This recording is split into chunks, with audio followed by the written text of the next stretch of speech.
Bonus episode: TCU baseball takes down UTA 7-3 on Wednesday night. We react to it next on Locked On Horned Frogs.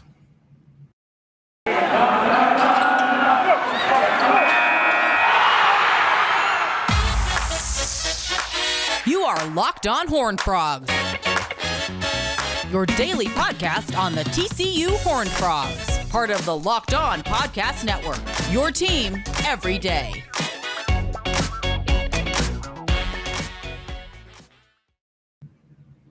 Locked On Horned Frogs, I'm going to try a new thing. These weekend series in baseball, I feel like I'll just react to either within a segment or maybe do a whole show on it with my buddy Eric Hughes, depending on who they play and kind of what happens with TCU baseball. But the midweek games, I just felt like having its own standalone episode would be helpful. So if people are interested and they want to watch me react to some of these results, then they can. If not, they don't have to click on it. But I'm going to talk about TCU baseball. They took down UTA tonight 7-3. Frogs moved to 3-1 on the season. And we'll start with the pitching staff. Got some freshman arms, some work today. Now, I guessed on today's show that Luis Rodriguez would start for the Horned Frogs. That was not correct. It ended up being Brandon Sloan, the highly touted freshman out of the state of California. And he had a good outing. I mean, walked two guys, walked his first batter, was a little erratic with command at times. But for the most part, seemed to be in pretty good control of what he was trying to do. 3 hits on the day, no extra base hits. They were all singles. A couple base runners on the walks, as I mentioned earlier. 3 strikeouts, so did miss a few bats. And did a nice job of working out some trouble at times.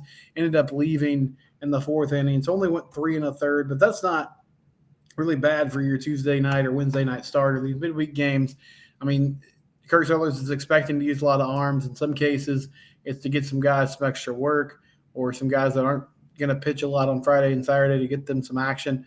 It's great if your Tuesday or Wednesday night player can go 6 or 7 innings, but that's probably not going to be the case most weeks.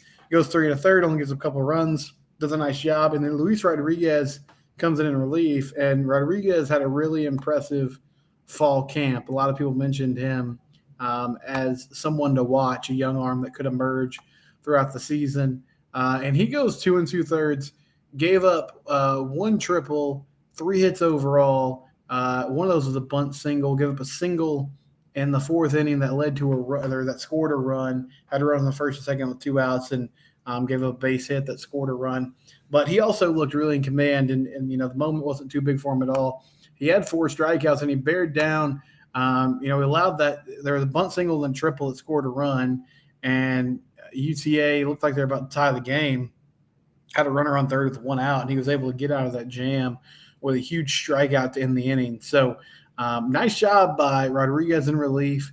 Again, that's a guy that, people had mentioned could be a factor this season, and I was really impressed with his off-speed stuff tonight. So good outing by him. Those 2 freshman arms combined for a really nice day at the ballpark.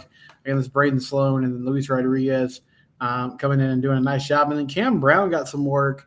He actually threw 1 inning, only gave up 1 hit, had to strike out, pretty quick and efficient inning. And essentially, I guess they're just trying to give Cam, kind of like a live bullpen session after he had to exit that game so early against Arkansas. Got roughed up in that Saturday game against Arkansas, his first action this season. And so this was a chance for him to get on the right track. Only threw 1 inning. I'm guessing he'll be available for, the Saturday game against Florida State this weekend.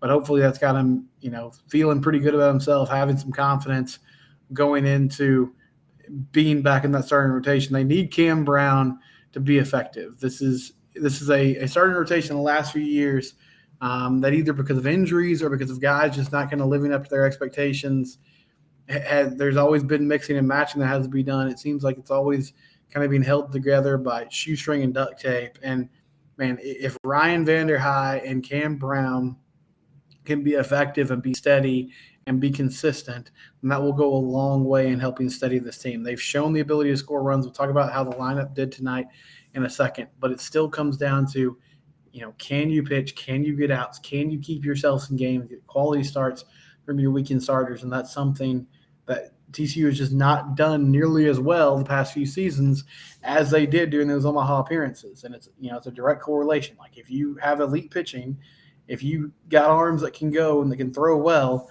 then you're going to have a chance in almost every game. If you don't have that, then even if you have a really good offense like TCU does, it can be an uphill battle at times. And we sort of saw that in the Mizzou situation, even though part of that was errors. Defensively, TCU did have 2 errors tonight, but I thought overall they played a pretty good game. One of them appeared to be a hard hit ball at Braden Taylor's glove. I do want to mention, I listened to the game tonight on the radio. It wasn't broadcast on television. So when I say saw, I guess that's a little misleading. I listened to the radio broadcast. But Braden Taylor had 1 error. Trey Richardson had a throwing error. Other than that, though, pretty clean game. Now, Trey Richardson at the plate has been fantastic and continued to do well there tonight.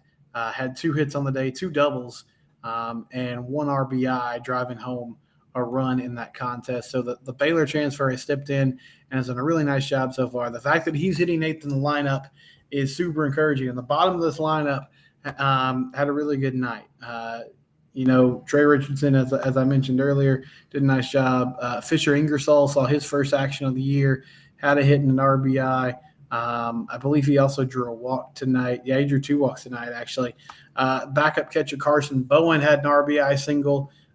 He had 2 hits on the day, so encouraging at-bats from him. Anthony Silva grinded out some good at-bats today, had 2 hits and 2 RBIs. And then Cole Fontenelle, who is a transfer from MCC.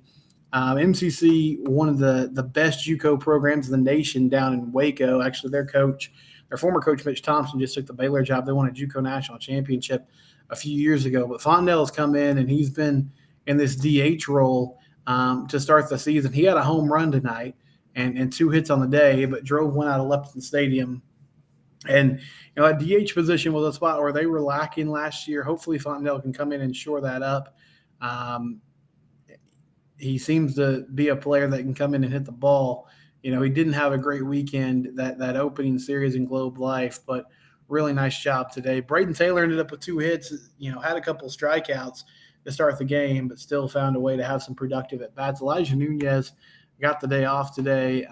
Austin Davis did not have a hit tonight, but did have an RBI. So, yeah, top of the order actually struggled a lot. David Bishop had 1 walk but didn't have any hits. Braden Taylor was really the only guy kind of the top of that order before you got to Fontenelle, who was productive at the plate, but a nice job all around from this team, and they get it done against UTA. Again, that final score was 7-3. On a Thursday edition of Locked On Horned Frogs, we'll be recording something in the morning. Marcus Davila, the quarterback from Midland Legacy, 2024 prospect who was committed to TCU, he decommitted on Wednesday night. So TCU's been offering some 2024 quarterbacks. We'll talk about that. We'll also have some more football discussion. This is Locked On Horned Frogs. It's your team every day.